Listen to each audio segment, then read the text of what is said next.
I mean, at least, if she knows, where the world is going towards, తన field తన ఏం చదవాలనుకునేది కూడా decide అవ్వచ్చు కదా. అందుకని I keep the options open.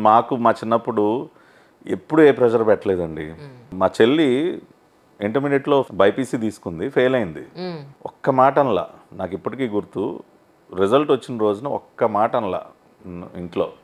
అయిపోయింది, ఒక 2 రోజులు వదిలేశారు. తర్వాత ఏంటమ్మా ఇప్పుడు సరే ఇది అయిపోయింది కదా, ఏదో ఒకటి క్లియర్ చేసి డిగ్రీ ఇంకోటి చదువుకుంది, కానీ నీకేం ఇంట్రెస్ట్ అని చెప్తే కామర్స్ అంది. జాయిన్ అయ్యి she was topper all 3 years in college.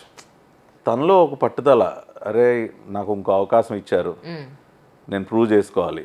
ఎంబీఏలో she was topper. తర్వాత లా చేసింది. ఇంటర్మీడియట్ ఫెయిల్ అయిన క్యాండిడేట్ 2 పోస్ట్ గ్రాడ్యుయేట్ డిగ్రీలు చేయటం, తర్వాత జాబ్లో సూపర్ సక్సెస్ఫుల్ అవటం, ఇవాళ ఒక ఆంటర్ప్రెన్యూర్గా మంచి పేరు తెచ్చుకోవటం. It all depends on how you handle your kids.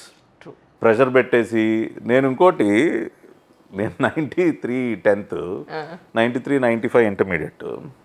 ఆ టైంలో ఇంజనీరింగ్ ఆర్ మెడిసిన్, ఇంకా వేరే ఈ ప్రపంచంలో ఈ 2 తప్పితే వేరే ఏమీ లేవు అప్పట్లో.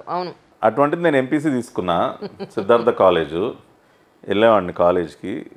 నేను ఎంసెట్ రాయను, నేను ఇంజనీరింగ్ చదవను. సూపర్. ఇంట్లో కూడా ఓకే. నేను డిసైడెడ్, నేను hotel management all India entrance, నేను నా తిప్పలేదు, నేను పడతాను. నన్ను ఒక వింత జంతువుని చూసినట్టు చూసేవాళ్ళు కాలేజీలో. వీడేమైపోతాడు అసలు, వీడు అసలు ఎంసెట్ రాయడంట. నేను హ్యాపీగా వాళ్ళందరూ లాంగ్ టర్మ్లు 10 ట్యూషన్లు తెగ చదువుతూ ఉండేవాళ్ళు. నేను కాలేజ్ అవగానే చక్కగా బ్యాడ్మింటన్ ఆడుకునేవాడిని వెళ్ళి హ్యాపీగా, లేదంటే సరదాగా బయట తిరిగేవాళ్ళం. చక్కగా అసలు ఏం ప్రెషర్ లేకుండా చదువుకున్నాను. సీట్ తెచ్చుకున్న తర్వాత అరే ఇడేదో వంట పని చేసుకుంటున్నాడు అంటే, హోటల్ మేనేజ్మెంట్ అంటే ఆవిడకి తెలియదు ఆ రోజుల్లో, అంతా కుకింగే అనుకునేవాళ్ళు. కానీ దానిలో కూడా 15-16 సబ్జెక్టులు ఉండే. You even learn French, you learn accounting, you learn management, there so many subjects. తెలియక వంట పని అనుకునేవాళ్ళు. ఓకే నవ్వుకోండి. చాలామంది మా పేరెంట్స్ దగ్గరకు కూడా వచ్చి, అదేంటి రమ అంటే, మా అమ్మ పేరు రమ, అదేంటి రమ అట్లా ఏంటి కుకింగ్లో పెట్టేసాం మీ వాడిని, వంట చేసుకుంటాడా అసలు ఏంటి అది, అందరు చూడు పిల్లలు బీటెక్లు ఎంటెక్లు అని. ఏమి దానికి రియాక్ట్ అయ్యేవాళ్ళు కాదు. బట్ నేను అది సక్సెస్ఫుల్గా ఫినిష్ చేసి when I become a successful hotelier, అప్పుడు అందరూ చబ్బా అసలు నువ్వు భలే తెలివిగా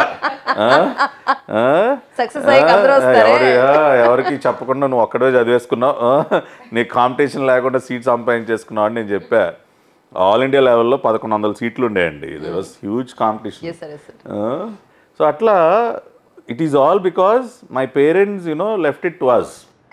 మీకు ఏది నచ్చితే అది చేయండి, దానికి కావాల్సిన సపోర్ట్ అండ్ గైడెన్స్ మేము ఇస్తామని. నా పరిస్థితి ఎలా ఉండేదంటే, విజయవాడలో చదువుకున్నప్పుడు ఏముంటుందని మనకి సూట్లు వేసుకోవటం, టైల్ పెట్టుకోవటం ఏం రాదు.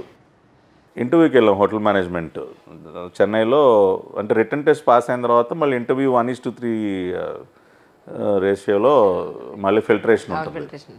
సరే ఇంటర్వ్యూ హాల్లోకి వెళ్ళగానే అందరూ సూట్లు వేసుకుని టైల్ పెట్టుకుని చక్కగా కూర్చుని ఉన్నారు. నేనేమో మంచి గంజి షర్టును ప్యాంట్ వేసుకుని వెళ్ళా, బూట్లు. అంటే వాడు ఇంటర్వ్యూకి వచ్చినప్పుడు ఫార్మల్ డ్రెస్ అన్నాడు. ఇది ఫార్మల్.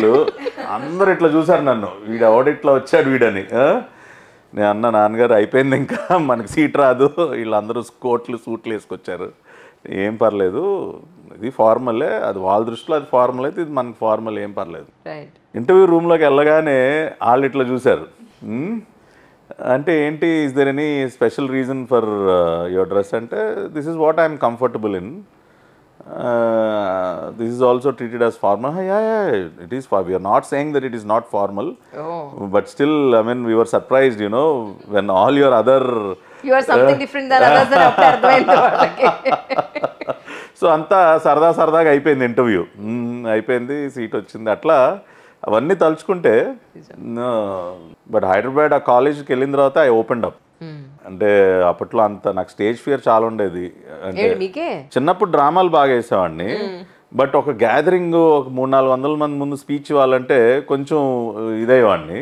డైలాగ్స్ చెప్పడం స్టేజ్ మీద అదంతా బాగా వచ్చేసేది.